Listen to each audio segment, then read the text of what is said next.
We're back at South by Southwest, and we're lucky enough to be joined by the CERNY brothers. How are you? Oh, doing fantastic out here in Austin, Texas. Real glad to be here. My name's Albert Hickman. It's real nice to meet you. Please take the mic. I would love to. Oh, it's fantastic. Well, I'm the upright bass player and mandolin, and I sing the third part behind the two brothers over here. But I'm gonna pass it over to my buddy Bob on the left. My name is Bob. I sing in the band. I play banjo, and now I'm starting to play guitar. Hi, I'm the other Bob. I play drums in the band. That's about it. I'm Scott. I play guitar and harmonica, and I sing harmony as well. Give us a little idea how the band got together, how all the members joined together and formed this musical troupe. So basically, me and my brother over here, we grew up in Illinois. We moved to LA about 4 years ago, and then we met Albert, at a recording session at it was LMU. Yeah. Yep. And then he jumped onto a tour right away, and then he's been playing with us for about a year. And then we just met Robert. Well, Robert was a friend of Albie, and this is his first tour, first time playing with him, but we're loving it. And that's kind of how we all came together. Amazing. So now, what prompted the move to California? I think just me and my brother growing up, we were always like wanting to make art, make stuff, whether it was like little videos when we were little to, playing little pieces on the piano and selling them on, at our high school. We kind of just wanted to expand, get out of our little small town and head west. And so that's kind of what prompted movies, music, being a part of that scene. Kind of creativity and opportunity? Yeah. Land of opportunity. Rural Illinois is not exactly, creatively easy to do some of those things. Yeah. So we had to go west. Yes, go west, young man. There you go. So tell us about South by Southwest. Your first time here? Yep, this is our first South by Southwest. What did you hear about it, and what are your impressions so far? We've all had a pretty awesome time so far, just seeing other bands. We have a bunch of friends bands that are here this year, so it's cool to be able to be friends with bands that are, doing cool stuff. And Yeah, I heard it was actually a pretty sleepy sort of get-together, a couple people strumming on some banjos out in the streets of Austin or something. Didn't know there's going to be all these people, all this going on. It's been pretty wild. I don't know if you've been down on 6th Street, but there's a few people out there, and they got something happening. All the people rapping in the streets, and then there's people professing, God next to them, and then it's a wild town out here. So we're glad to be up on our feet and our eyes still open. It's anybody says music's dead, just needs to come down. Oh, exactly. Yeah. In every window and doorway. I've never heard so much good music in my entire life. Till you walk down the street, every bar, every street corner, there's someone out there that has been on that instrument for their whole life, and you can tell. And it's an appreciative sort of community out here where we all just love what we're doing and love being here. It's a real powerful sort of thing. Yeah. Well, it obviously sounds that the music that you're making is very, very organic. It's got some roots to it, And you've seen the success of the Mumford & Sons and the Lumineers and all that. What is it about this music that really speaks to you? I think for me, because probably, 8 years ago, me and my brother were almost doing like electronic sort of music for a little stint there, and then we kind of just wanted to focus on the craft of songwriting and organic music like that, and that's, I think, kind of how it started. It was just kind of like a line where one day I was like, I want to do something that's real, organic. I want to strip everything else down, get to the basics of crafting a song, and then we kind of start building it back up. When we got to LA, we started, we played with Al, we played with Robert, and so, expanded it beyond just us two. Yeah, I think for a while we were doing all this gear, all this electronic music. It was so annoying, and then we were like, hey, let's get back to the heart of a song. And it was just one acoustic guitar, and he just sang. He didn't even play anything. And then we just kind of built it up from there. But Well,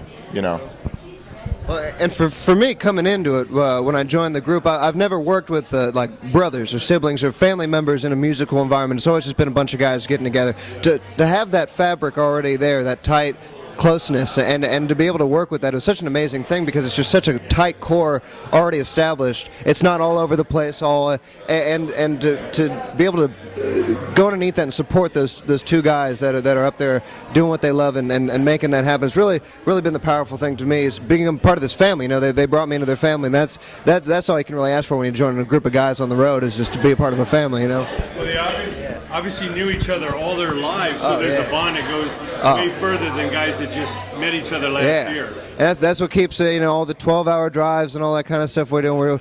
We can still kind of wake up the next day and smile at each other because there's something more than just a guys making music. There's a family here, which is nice. That's great. Now I know the album was recorded in Seattle, and this was done with Jerry and Ryan, who have worked with Brandy Carlisle and the Lumineers. Tell us about how that came together and what you learned from working with these guys. It kind of can. Well, so when me and my brother first moved out to Illinois, we looked at that studio, but at that point, we were pretty bare bones. We didn't have like kind of financial backing. And then due to signing with the Cryon Music Group, which is a record label based out of New York, we were able to get enough financial backing to again reach out to Bear Creek and just spend 2 weeks up there making a record with Jerry and Ryan, and it was just it was an awesome time. I mean, it's kind of an amazing place up there, and it's Woodinville is the actual town name, so it's near Seattle, but it's kind of surrounded by forest, and there's just that's all we're doing. We're waking up, we're making music, and we're going to bed. It's peaceful, and we could stay focused on it and make some really great music. That's amazing stuff. How about you? What was the working experience like with these guys? What did you learn most from them? I think every time we go in to record a record, we learn a little bit more about songwriting and how to best preserve a song and what's important in a song and what's not important. And our main producer, Jerry Streeter, we just really bonded with him pretty instantly, and it was like we saw the same end result. So there wasn't a whole lot of like fighting and friction. It was just like a very organic process for all of us, and we just, it was great getting to record, the songs we wanted to record and make the record we wanted to make, and our record label was incredibly supportive of, allowing us creatively to do what we wanted to do, and, it's great not having to pay for it. But also a lot of people tell you, you get a record label, you go to a big producer guy, they're just going to take over all the creative control and all. This experience there was almost no butting of heads. We were all basically on the same. This guy Jerry Streeter, I don't know how he's this long lost brother cousin of these two guys right here. But the vision that we all showed, we never had to have a sit down and say, all right guys, we need to. It was just every day we'd go in there and just keep smiling, oh my, that sounds great, and it was just like a bunch of kids in a candy shop up there. It was really the most fantastic experience. So you can't ask for anything better than going up to Bear Creek Records up in Woodinville, Seattle, Washington. I'm going to pass it that. I know you guys make your videos. Who's the video guy? Yeah, that's Scotty. Talk about that process that helps you kind of be self-sufficient and kind of take it from your ideas to the visual. Well, one of the reasons we moved to LA was actually to get into movies. And when we were in college, we were making movies as much as we were making music. And then when we moved to LA, we really started to realize, hey, if we don't focus on the music, it's never going to happen. So we really dived in. So now whenever we get a chance to do a music video, that's kind of our time to flex our kind of movie muscle. Because we know a lot of people who collaborate with us on movies, and we just love doing it, and we try and make the best videos possible to promote our music.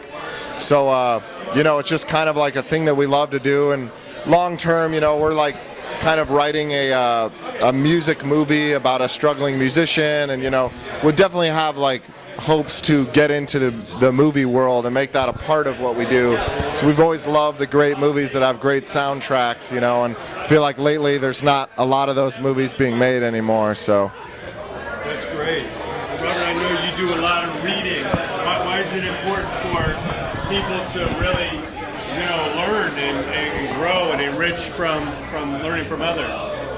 Well, as far as learning goes, stagnating your mind is always just a bad thing. I don't like being in that place. So always push it forward. Yeah. That's great. Let's go around the way here.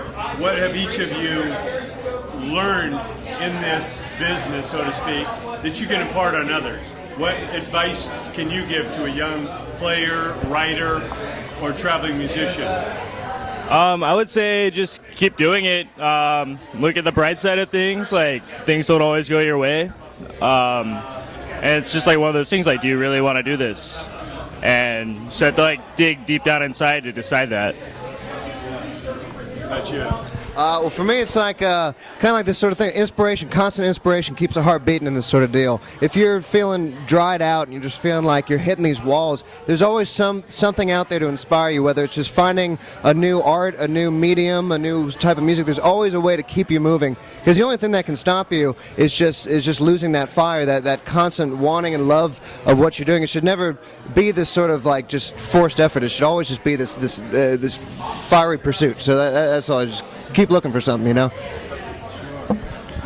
I think for me, it's staying open to growing, but meaning being able to take criticism from others, being able to listen, to adapt, to the environments that you're in, but also even with that, staying true to kind of your own voice, knowing what you want to do, seeing it, visualizing it, and then running after it.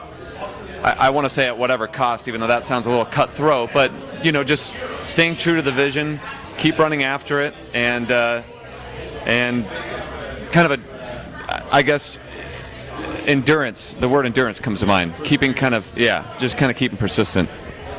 When we were younger, we would go talk to successful musicians and kind of ask them like, hey, how do you do it? And we were these two boys from Illinois trying to make it, and one of the best advice we ever got, I think, was this guy Gary Jules, who told us, he said, just play all the time and don't expect to make any money. And I think that, like, even though it sounds like kind of cold, hard advice, it makes sense. It's like you have to be continually playing, continually getting better, and make sure what you're doing is great, and not worry about all the money, all the attention. And if what you're doing is truly great and you keep doing it, it'll eventually come. But your focus has to be on, hey, is what I'm doing worth money? You have to think about those things, because there's a lot of people that you get kind of in your own, you get caught in your own bubble, and you're like, why isn't everyone my fan? And you gotta earn it. Yeah. So don't assume anything. Just build it and they'll come. Yeah, that's the idea. And also don't be afraid of standing out, because it's a lot safer to blend in with the crowd, but to be the oddball standing out, being unique, is harder. Yeah, sure. Yeah, and there's a lot of people, even in LA, there's a lot of people kind of chasing trends. You'll hear a popular song come on, and then there's like 5 other songs that sound very similar, and it's sometimes that can be financially beneficial to do that and constantly chase that, but long term, we're trying to build something that lasts over many years. It's a little different. Thank you so much, guys, for coming.